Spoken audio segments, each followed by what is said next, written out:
भाजपा हार गई। अयोध्या नहीं हारा है भाजपा ने, बल्कि अयोध्या पूरे भारत में अगर भाजपा हार जाती तो कोई बात नहीं, अयोध्या जीती तो पूरा भारत जय श्री राम कहता।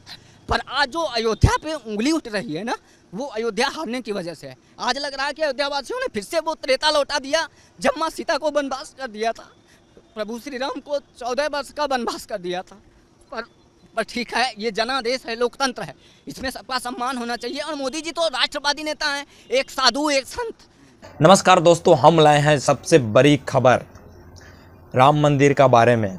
बल्कि अयोध्यावासी में अफसोस नहीं है, बल्कि पूरा बिहार भारत में पूरा देशवासियों का अफसोस है। जहां में राम मंदिर बनाया, विश्वास बनाया, वहां में बोला कि हमको वहां से जीतना है, वही में धोखेबाजी हुआ। पीएम मोदी मंत्री साहब के पास मतलब भाजपा के साथ बहुत बड़ा धोखा हुआ है अयोध्या में। इसलिए हम कहना चाहते हैं, और साधु संत क्या बोल रहा है इसके बारे में आँख से आंसू भी आ रहे हैं, आप लोग देखे होंगे। चलिए तो साधु संत के बारे में हम बात करते हैं, और साधु संत क्या बोल रहे हैं वहाँ का, और साधु संत के जो भाजपा जो हारा है, साधु संत के आँख से आंसू आ चुका है।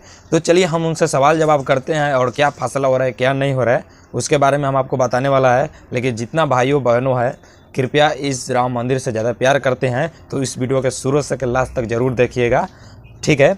और जितना भी हिंदू धर्म भी है वो भी भाई शुरू से लेकर लास्ट तक जरूर देखिए भाई। और इस वीडियो के शुरू से लेकर लास्ट तक आप देखिए और ज़्यादा से ज़्यादा शेयर कीजिए, क्योंकि इन फैसले भाजपा को बहुत दुख आया, तकलीफ हुआ है। बल्कि भाजपा को नहीं बल्कि पूरा देशवासियों को बहुत तकलीफ है। तभी भी भाजपा हार चुका है, लेकिन प्रधानमंत्री मोदी है। तो चलिए उनका फैसला सुनते और सुनाते हैं, क्योंकि जितना भी भाइयों है और राम मंदिर से प्यार करते हैं तो आप ज़्यादा से ज़्यादा लाइक कमेंट करें और इसको शेयर करें। तो चलिए इस वीडियो को हम शुरू से लेकर लास्ट तक आपको दिखा रहे हैं, आप लोग बना रहिए। तो ये देखिए, भारतीय जनता पार्टी को सत्ता के शिखर तक पहुंचाया। भारतीय जनता पार्टी इस चुनाव में उसी सीट को हार गई। जब चुनाव परिणाम सामने आया तब किसी को यकीन नहीं हुआ कि प्राण प्रतिष्ठा के बाद बीजेपी अयोध्या सीट हार सकती है। आखिर इस हार के पीछे की असल वजह क्या है, यही जानने के लिए इस वक्त मैं अयोध्या में हूं, लता चौक पर हूं। और इस वक्त मेरे साथ यहाँ के जाने माने संत स्वामी दिवाकराचार्य जी महाराज हैं। स्वामी जी, अयोध्या में बीजेपी हार गई। संत समाज यहाँ पर राम के नाम पर, राम मंदिर के मुद्दे के नाम पर जब हम लोगों की बातचीत होती थी तो बीजेपी के साथ कहीं ना कहीं खड़ा दिखाई देता था। इस हार की असल वजह क्या मानते हैं? देखिए, सर्वप्रथम तो लोक आस्था के इस महापर्व में पूरे देशवासियों ने अपनी सहभागिता निभाई। उसके लिए मैं संपूर्ण देशवासियों को माँ सीता का स्वरूप और प्रभु श्री राम का स्वरूप जान प्रणाम करता हूँ, नतमस्तक होकर प्रणाम करता हूँ। रही बात अयोध्या की, तो अयोध्या ने त्रेता काल से ही एक मंथरा को पाल के रखा है, और भगवान श्री राम ने उस मंथरा को माँ बोलते थे। मंथरा ने अपनी सहभागिता निभाई थी और भगवान राम को 14 वर्ष का वनवास हो गया था, और ये निरंतर चलता रहा। माँ भगवती सीता के साथ भी हुआ। अयोध्या के ही कुछ जयचंदों ने, जो आज भी वो जयचंद अयोध्या में हैं, और उनकी वजह से माँ भगवती सीता को भी वनवास जाना पड़ा था। तो ये पूर्व काल से ही चला आया है। अपितु भगवान राजा रामचंद्र थे, राम हैं और राम राजा रहेंगे अनंत काल तक। यहाँ अयोध्या ज़रूर भारतीय जनता पार्टी जो है सीट हार गई, और इसके लिए पूरे देशवासियों में दुख है। न सिर्फ अयोध्या की जनता को, बल्कि अयोध्या के साथ पूरे भारतवर्ष में, अयोध्या से कहीं ज़्यादा अयोध्या के अन्य लोकसभा सीटों, पूरे भारतवर्ष के अन्य लोकसभा सीटों के लोगों को बहुत तकलीफ है, बहुत कष्ट है। और साधु के लिए तो राम से बढ़कर तो कुछ होता ही नहीं है। राम सर्वस्व होते हैं। जनता का जो फैसला होता है वो भी तो सबसे ऊपर होता है। बिल्कुल, डेमोक्रेसी लोकतंत्र में जनता जनार्दन होती है, और उसी जनार्दन का जनादेश मानकर यह स्वीकार्य किया जाता है। लेकिन फिर भी जिस अयोध्या के विधानसभा में आप खड़े हैं, वहां से भारतीय जनता पार्टी सबसे बड़ी जो है पार्टी बनकर उभरी है, और 4000 वोटों से अयोध्या विधानसभा ने उसे जीत दिलाया है। अपितु जो 3 विधानसभा अन्य विधानसभा थे, फिर चाहे वह मिल्कीपुर हो, अन्य और जो विधानसभा थे, वहाँ कहीं से 6000 कहीं 7000 वोटों से ये लीड नहीं कर पाए, हार गए। लेकिन अयोध्या ने जिताया है, और ये प्रभु श्री राम जी की कृपा है। मैं पूरे अयोध्या के जनपद वासियों को, ये सब प्रभु श्री राम के ही स्वरूप हैं, इनको प्रणाम करना चाहिए। और अयोध्या के लिए जो सतत संघर्षरत रहे हमारे राष्ट्रवादी नेता आदरणीय प्रधानमंत्री श्री नरेंद्र मोदी जी से अपील भी है, साधुवाद भी है, धन्यवाद भी है। और हमारे उत्तर प्रदेश के माननीय मोदी जी से भी नम आँखों से, और बहुत गमगीन भी हूँ, गला भर आता है ये सोच कर कि अयोध्या भाजपा हार गई। अयोध्या नहीं हारा है भाजपा ने, बल्कि अयोध्या पूरे भारत में अगर भाजपा हार जाती तो कोई बात नहीं, अयोध्या जीती तो पूरा भारत जय श्री राम कहता। पर आज जो अयोध्या पे उंगली उठ रही है ना, वो अयोध्या हारने की वजह से है। आज लग रहा है कि अयोध्या वासियों ने फिर से वो त्रेता लौटा दिया जब माँ सीता को वनवास कर दिया था, प्रभु श्री राम को 14 वर्ष का वनवास कर दिया था। पर ठीक है, ये जनादेश है, लोकतंत्र है, इसमें सबका सम्मान होना चाहिए। और मोदी जी तो राष्ट्रवादी नेता हैं, एक साधु, एक संत, जो एक भारतीय परंपरा को समझता है, राष्ट्रीयता को समझता है, उन स्वतंत्रता के सेनानियों की स्वाधीनता को समझता है, जिसने इस भारत में वातावरण स्वतंत्रता का फैलाया था। वरना गुलामी की मानसिकता में तो आज भी भारत उसी गुलामी की मानसिकता में जी रहा है। आज भी जो राम को हराने का काम करते हैं, राष्ट्रवाद को हराने का काम करते हैं, जुमलेबाजी की बात करते हैं, झूठे वादे फैलाते हैं, जो कहते हैं खटाखट पैसे आएंगे, जो कहते हैं राम मंदिर का वो जो निर्णायक फैसला सुप्रीम कोर्ट के माननीय सुप्रीम जजमेंटों ने सुप्रीम फैसला सुनाया उसको बदल देंगे। मैं चैलेंज करके कहता हूँ आज उन तमाम नेताओं को जो 99 का आंकड़ा नहीं क्रॉस कर पाए और मोदी जी पे तीखी प्रक्रिया करते हैं कि अब आप जो है प्रधानमंत्री का पद त्याग दीजिए, जिनका 292 सीट आया और जो 99 भी नहीं क्रॉस कर पाए, जिनके पास बहुमत कहीं दूर दूर तक नहीं दिखती है, जिनको देश ने दशकों पहले नकार दिया, जिनका कोई अस्तित्व और कोई स्तर नहीं रहा, आज वह लोग कह रहे हैं, अंग्रेजन मैम कह रही हैं, उनके सुपुत्र जी कह रहे हैं, जिनका खुद का कोई अता लता पता नहीं है, वो जातीय जनगणना कराने की बात करते हैं। मैं निवेदन करना चाहता हूँ अयोध्या की धरती से, मैं दिवाकराचार्य महाराज, कि आप पहले अपना जातीय सर्टिफिकेट जारी करिए और भारत के जन जन को बताइए कि आप क्या जाति है। जातीय जनगणना हम तब स्वीकार कर लेंगे। आप तमाम लोग जो नेता जातीय जनगणना की जाति की बात की, कहा जा रहा है कि इस चुनाव में अयोध्या जो सीट हारी है भारतीय जनता पार्टी, उसके पीछे कहीं ना कहीं एक कास्ट फैक्टर ने भी काम किया और वो भी एक प्रमुख वजह है। क्या आपको भी लगता है कि जातीय समीकरण की वजह से भी बीजेपी की यहाँ पर हार हुई है? देखिए, जब हमारा प्रत्याशी जर्जर अवस्था में पहुंच जाए तो जो भारतीय जनता पार्टी या किसी भी पार्टी का जो आला कमान है उसे समझना चाहिए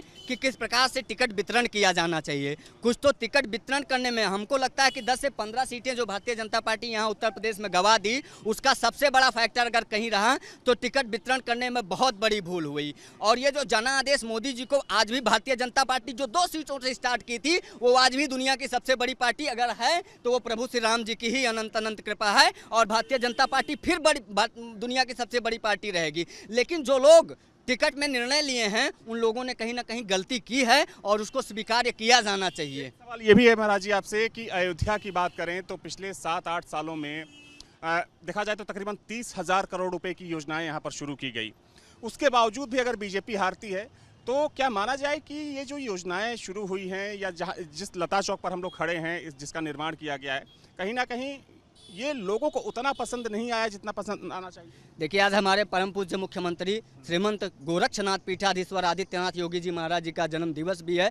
मैं करबद्ध प्रार्थना करता हूं अपने नेताओं से, आदरणीय मुख्यमंत्री जी से और प्रधानमंत्री जी से, जो अयोध्या के समग्र विकास के लिए अयोध्या को दुनिया की सबसे श्रेष्ठ नगरी के रूप में विकसित किया जा रहा है। यह विकास का रथ रुकना नहीं चाहिए, इसके सर्वांगीण विकास में ऐसे ही कार्य होना चाहिए, क्योंकि राम भक्त और राष्ट्र भक्त चुनौतियों से कभी डरा नहीं करते हैं। इसी अयोध्या ने एक बहुत बड़ा जनाधार दिया है भारतीय जनता पार्टी को। आज अगर वो आज भी सबसे बड़ी पार्टी है तो उस अयोध्या की कृपा है और अयोध्या ने नहीं नकारा। मैं बता रहा हूं आपको, अयोध्या ने भारतीय जनता पार्टी को अयोध्या विधानसभा से जिता कर भेजा है। अपितु कुछ मान सिंह ने जो महाराणा प्रताप के हल्दी घाटी युद्ध में महाराणा प्रताप के विरुद्ध ही महाराणा प्रताप के मान को घटाने का कार्य कर रहे थे। ये मानसिकता आज भी फलित फूलित पल्लवित हो रही है और निरंतर चल रही है, ये कभी रुकने वाली नहीं है और इन्हीं से तो हमारी लड़ाइयां हैं और ये निरंतर चलती रहेंगी। अभी तो रामलला की झांकी है, काशी मथुरा बाकी है और ये विकास का रथ रुकना नहीं चाहिए। सर्वांगीण विकास, जैसा कि आपने बताया कि 30 लाख करोड़ रुपए की परियोजना यहाँ 30,000 करोड़ रुपए की परियोजना यहाँ संचालित हो रही है अयोध्या के समग्र विकास के लिए, ये निरंतर चलेगी। ये मुझे अपने माननीय मुख्यमंत्री जी पर विश्वास है, ये उपेक्षित नहीं रखी जाएगी और जैसे हमारे मुख्यमंत्री जी अयोध्या में आते थे उसी प्रकार से आएंगे, क्योंकि हमारे प्रभु श्री राम ने मंथरा को भी मां कहा था। ठीक है। और हमारे श्री राम ने अयोध्या के जनमानस के जनादेश को भी स्वीकार किया था। भगवती जगदम्बा ने अग्नि परीक्षा भी दी थी और वनवास भी स्वीकार किया था। फिर भी राम ने कभी अवधवासियों को नहीं छोड़ा था। हमारे मुख्यमंत्री जी भी नहीं छोड़ेंगे, अयोध्या का भी त्याग नहीं करेंगे। ये अयोध्या अपितु और विकसित की जाएगी और भी सुंदर की जाएगी। मूंग दर देंगे उन लोगों के छाती पे चढ़ के जो लोग कहते हैं कि भारतीय जनता पार्टी अयोध्या से हार गई, अब कोई काम नहीं होगा। जिनकी ये मानसिकता है ना, उसको आज भारत ने रौंद दिया है भारतीय जनता पार्टी को फिर से बड़ी पार्टी के रूप में, जो है राष्ट्रवाद को चुनने के लिए, विकासवाद को चुनने के लिए, परिवारवाद को नकारने के लिए। ये जो जुमलेबाद की बात करते थे, ये जो जन जन में एक जुमला फैला रहे थे कि संविधान खतरे में है, जिन्होंने 1975 से 77 के बीच में इमरजेंसी लाके हजारों और लाखों की संख्या में राष्ट्रभक्तों को जेल में ठूस दिया, अनेकों बार जिन्होंने संविधान को खतरे में डाला, आज जो लोग जुमला फैला के लोगों के अंदर कि आज जो है संविधान खतरे में, ऐसे संविधान कांड लेके स्वयं को बचाने की चाह, अपने आस और अस्तित्व को बचाने की चाह में इतने ओछे और निचले स्तर की राजनीति पे उतर आए कि जनता से यहां तक कहने में नहीं चूके कि इस बार संविधान ही बदल दिया जाएगा। ये जुमला भारत ने नकार दिया है, राष्ट्रवाद को चुना है और इसीलिए भारतीय जनता पार्टी आदरणीय प्रधानमंत्री जी के नेतृत्व में पुनः जो है भाजपा सरकार बना रही है। प्रधानमंत्री जी हमारे फिर से प्रधानमंत्री बन रहे हैं और मैं पूरी तरीके से आश्वस्त हूँ और पूरी तरीके से विश्वास में भी हूँ कि जब प्रधानमंत्री नरेंद्र मोदी जी पुनः तीसरे टर्म में प्रधानमंत्री बनेंगे तो वो उसी प्रकार से रामलला के पास आकर नतमस्तक होंगे जैसे वो पहले आते थे। बाकी हमें आज खेद है इसके लिए, मैं पूरी अयोध्या की तरफ से, पूरी आम अयोध्या जनमानस की तरफ से जिन्होंने राष्ट्रवाद को चुना है, हाथ जोड़ के उन सारी अयोध्याओं की तरफ से खेद भी प्रकट करता हूं, माफ़ी भी मांगता हूं। अयोध्या विकास के लिए ललायित है और अयोध्या मथुरा के लिए भी प्रस्थान करेगी, काशी के लिए भी प्रस्थान करेगी और जो राष्ट्रवाद के लिए चुनौती बने हैं उनका भी अब सर्वनाश तय होगा अयोध्या। इसके बारे में आपको मालूम चल गया होगा और देख लिया होगा क्या हालत हुआ है भाई। साधु संत को वहाँ में आँख से इतना बड़ा आंसू भी निकल रहा था, तो उनको राम मंदिर के लिए इतना आंसू आ गया, तो बताइए पूरा बिहार देशवासी के लिए कितना अफसोस आया होगा भाजपा हारने का वजह से। हम आपको बोल रहे हैं। तो दोस्तों ऐसे ऐसे वीडियो लाने के लिए आप लोग मेरे चैनल को सब्सक्राइब कर लीजिए, बेल आइकन को घंटी दबा दीजिए कि ऐसे ऐसे वीडियो खबरें आपको दिखाते रहूं और मेरा चांस भी मिले तो मिलते हैं। जय श्री राम, जय हिंद, जय भारत।